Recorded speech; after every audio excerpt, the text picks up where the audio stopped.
नमस्कार, आप सभी का स्वागत है आपके अपने YouTube परिवार डेयरी एंड एग्रीकल्चर विद विकास पे।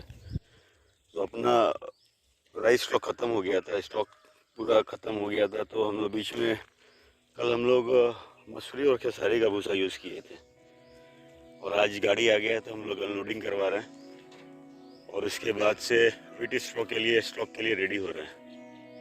तो ये देखिए गाड़ी अनलोडिंग हो रही है।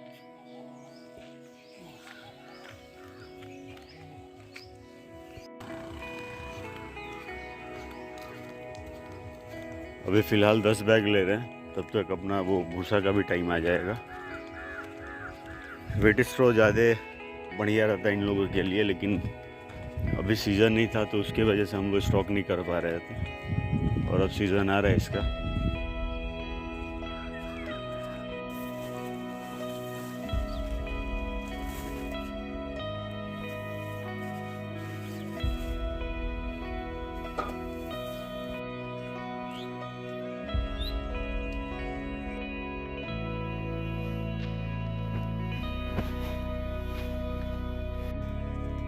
तो अभी अपने ज़्यादा स्टॉक नहीं कर रहे हैं। नेक्स्ट टाइम अभी जो वेट स्ट्रो आएगा तो उसको हम लोग स्टॉक करेंगे। ये लास्ट चल रहा है तो उतना फ्रेश भी नहीं होगा अभी।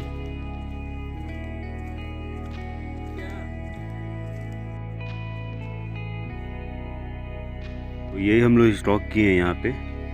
और कितना इसका प्राइस हो रहा है नहीं हो रहा है वो हुआ है करीबन 1700 रुपये का, और उसमें करीबन आपका 10 बैग हुआ है और बैग का वेट नहीं हुआ है। जस्ट ये हमारे साइड में भांगे के हिसाब से चलता है, मतलब बैग के हिसाब से अभी फ़िलहाल दे रहे हैं लोग, क्योंकि थोड़ा कॉस्टली हो गया उसकी वजह से वेट करके नहीं दे रहे हैं। इसमें कम ही रहता है, लेकिन अपने पास कोई ऑप्शन नहीं था अभी फ़िलहाल, तो हम लोग इसी से ले लिए हैं। तब तक हम लोग का एडजस्ट हो जाए और करीबन 8 से 10 दिन के बाद अपना व्हीट स्ट्रो मिलना स्टार्ट हो जाएगा। तो व्हीट स्ट्रो जब मिलना स्टार्ट हो जाएगा तब हम लोग प्रॉपर उसको अच्छा से स्टॉक कर लेंगे, ताकि हम लोगों का तकरीबन 1 साल का स्टॉक हो जाए। बीच में अगर कम पड़ता है तो फिर एक बार ले लेंगे। तो व्हीट स्ट्रो स्टॉक करने के लिए अपने पास क्या क्या व्यवस्था इस बार हम लोग करने वाले हैं। तो फ़िलहाल अभी ये है अपने पास, इसको हम लोग रिपेयर कर लेंगे। इस पर अपना राइस स्ट्रॉ इसी में था, ये है, इसको हम लोग रिपेयर कर लेंगे और इसके ऊपर इसका टोपी आ जाएगा। फिर उसके बाद से ये वाले पोर्शन में जहाँ पे भी हम लोग गाय बांधे हैं, यहाँ पे हम लोग वो टीन का शेड नहीं तो ये सीमेंटेड शेड जो होता है वो हम लोग डालेंगे। डाल के इसमें करीबन 3 से 4 टाली जो ट्रैक्टर में आता है, जिसमें करीबन एक टाली में 33-34 क्विंटल का करीब में माल आता है। तो वो करीबन 3 टाली अगर हम लोग स्टॉक कर लेते हैं तो 4 गायों के लिए, जैसे मान लीजिए 2 गाय अभी अवेलेबल है और ये अपनी 2 हीफर है, तो इनका स्टॉक तकरीबन और एक गाय अगर ऐड हो जाती है तो 4 टाली में इनका स्टॉक तकरीबन 1 साल का हो जाएगा। जैसे मान लीजिए कि बीच में अगर अपने पास तो ये वेट स्ट्रॉ यहाँ पे तब तक हो जाएगा, और उसमें बीच में अगर राइस स्ट्रॉ आता है तो rice straw fully rice straw ना यूज़ करके राइस स्ट्रॉ और वेट स्ट्रॉ मिक्स करके हम लोग यूज़ करेंगे तो वो चल जाएगा, मतलब 5 गायों के लिए। और फिर उसके बाद से अभी हम लोग साइलेज के लिए भी प्लानिंग कर रहे हैं, तो साइलेज भी हम लोग बीच में डालेंगे। तो साइलेज के लिए प्लानिंग करें तो साइलेज भी ऐड करेंगे, और अपना हरा चारा भी, जैसे न्यूट्रीफीड अपने पास सीड आ गया है, लेकिन अपने जिस खेत में हम लोगों को न्यूट्रीफीड लगाना है वो खेत में जाने का अभी ट्रैक्टर का रास्ता नहीं हो पा रहा है, तो जिसके वजह से अभी हम लोग उसको नहीं डाल पा रहे हैं। तो जैसे ही ये व्यवस्था हो जाएगा फिर हम लोग न्यूट्रीफीड लगा देंगे करीबन 7 से 8 कट्ठा में। तो वो हम लोगों का हरा चारा पूरा, मतलब ये सीज़न अवेलेबल हो जाएगा।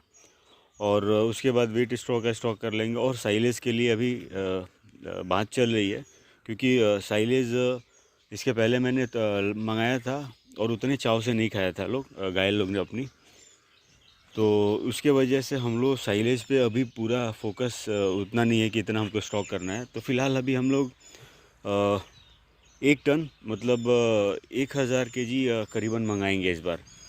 तो एक गाड़ी में अपना 3000 केजी के करीब में माल आएगा। तो जिसमें एक और अपने मित्र हैं वो लेने के लिए इच्छुक हैं, वो फाइनल है।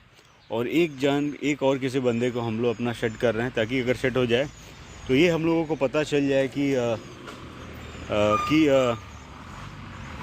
गाय हमारी चाव से खा रही है या नहीं खा रही है। ट्रायल भी हो जाएगा और स्टॉक भी देख लेंगे कितना दिन तक हम लोगों के पास ये चल पा रहा है कि, और इस हिसाब से हम लोग प्लानिंग करेंगे कि कितना हम लोग लेंगे तो हम लोगों का कितना दिन चलेगा। तो उस हिसाब से भी चलना पड़ रहा है। तो इसीलिए स्टॉक फ़िलहाल तो कम मंगा रहे हैं, लेकिन आगे चल के अगर हुआ कि अच्छा से खा रही और रिज़ल्ट अच्छा दिख रहा है तो स्टॉक अपने बढ़ा लेंगे और साइलेज के ऊपर भी हम लोग पूरा डिपेंडेंट हो जाएंगे। लेकिन फ़िलहाल अभी उतना नहीं डिपेंडेंट होना है, क्योंकि अपने पास हरा चारा भी प्रचुर मात्रा में है। और जो अपनी गायें हैं, सारी गायें करीबन मतलब दो गाय जो है 4-5 महीने की दोनों काविंग किया हुआ है। उनको 4 से 5 महीना हो गया। एक गाय को 5 महीना हो गया और एक गाय का 6ठा महीना रनिंग चल रहा है। एक गाय 2 महीना पहले इंसेमिनेट हुई है और एक गाय तकरीबन 13 तारीख को उसका 1 महीना कंप्लीट हो जाएगा, जो अपनी लक्ष्मी है। तो फ़िलहाल अभी फोकस उतना नहीं है कि साइलेज पूरा स्टॉक करके हमको पूरा दूध लेना है, क्योंकि अब जो वेदर आ रहा है उसके वजह से इनको भी प्रॉब्लम होगा। तो दूध पे भी फ़िलहाल उतना फोकस नहीं है, क्योंकि अपने साइड में दूध का रेट भी अच्छा नहीं मिल पा रहा है और दूध का पेमेंट भी नहीं मिल पा रहा है। तो शायद अप्रैल में 15 तारीख को हम लोगों को ऐसा लग रहा है कि 15 से हम लोगों का सुधा में पेमेंट आना स्टार्ट हो जाए। तो उसके बाद से देखते हैं क्या होता है। अगर पेमेंट आना स्टार्ट होता है तो कुछ शेड वगैरह का भी काम कराना है, तो शेड वगैरह का काम करा लेंगे। और शेड वगैरह का काम कराने के बाद गाय डालेंगे, क्योंकि अभी गाय डालने में कोई समझदारी नहीं दिख रही है मेरे को, क्योंकि पेमेंट भी नहीं आ रहा है और वेदर अचानक चेंज हो रहा है, जिसकी वजह से गायों को परेशानी होगी। तो अभी 10 दिन और 15 दिन के अंदर अगर शेड का काम हो जाता है तो हमारे लिए बहुत बढ़िया रहेगा। तो फ़िलहाल यही अपडेट था। काफ़ी दिनों से टाइम नहीं मिल पा रहा था, क्योंकि अपना वो जो भी हम लोगों ने बोया था खेत में, जैसे दाल वगैरह के लिए दलहन का कुछ फसल था, कुछ तिलहन था और अब गेहूं है और उसके बाद से चना है। तो टाइम नहीं मिल पा रहा था। बीच में तबीयत भी ख़राब हो गया था। फीड वाला काम थोड़ा बड़ा हो जाने की वजह से भी हम टाइम नहीं दे पा रहे थे, क्योंकि निरंतर कंटिन्यू किसी न किसी का ऑर्डर आ रहा था, तो उनको लोडिंग वगैरह कराने का चक्कर थोड़ा पड़ जा रहा था, जिसके वजह से मेरे को टाइम नहीं मिल पा रहा था। गायों को अगर टाइम कहीं और के लिए मिले या ना मिले, लेकिन गायों के लिए मेरे को टाइम हमेशा निकालना ही पड़ेगा और निकालता ही रहता हूँ। क्योंकि अगर इनको मैं अगर मान लीजिए कि स्टाफ अगर भी मिल जाता है, फिर भी मैं इनके ऊपर मेरे को टाइम देना पड़ेगा, क्योंकि मेरे को लगता है कि शायद मैं इनके बगैर नहीं रह पाऊँगा।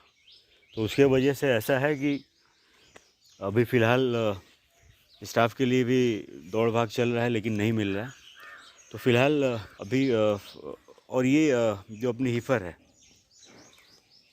लक्ष्मी 2, ये इस बार भी फिर हिट में आई है, लेकिन इसका सीमन अभी अवेलेबल नहीं हो पा रहा है। 50-062 और वेदर भी कुछ ज़्यादा अब हिट हो रहा है, तो उसके वजह से थोड़ा बहुत वेदर का रीज़न है, लेकिन ज़्यादा रीज़न है सीमन का। सीमन अभी नहीं अवेलेबल हो पा रहा है, उसके वजह से मैं इसको इंसेमिनेट नहीं करा रहा हूँ। और आज हम लोग इसके ऊपर हम लोग कीड़ी का दवाई हम लोग इसको चलाने वाले हैं, इसका डिवॉर्मिंग करने वाले हैं। तो आज डिवॉर्मिंग कर देंगे, उसके बाद बहुत सारा चीज़ क्लियर हो जाएगा। देखिए अभी हल्का डिस्चार्ज की थी, और जहाँ तक लग रहा है कि कल परसों तक पूरा हीट में आ जाएगी। और ये अभी हीट में आ रही है तो ये हम्प कर रही है, लेकिन ये बोल नहीं रही है, तो जिसकी वजह से थोड़ा कन्फ्यूज़न रह रहा है। अब समझ में नहीं आ रहा है कि पूरा हीट में है या नहीं है, या ये भी साइलेंट है अपनी माँ की तरफ। तो फ़िलहाल वीडियो में यही अपडेट था।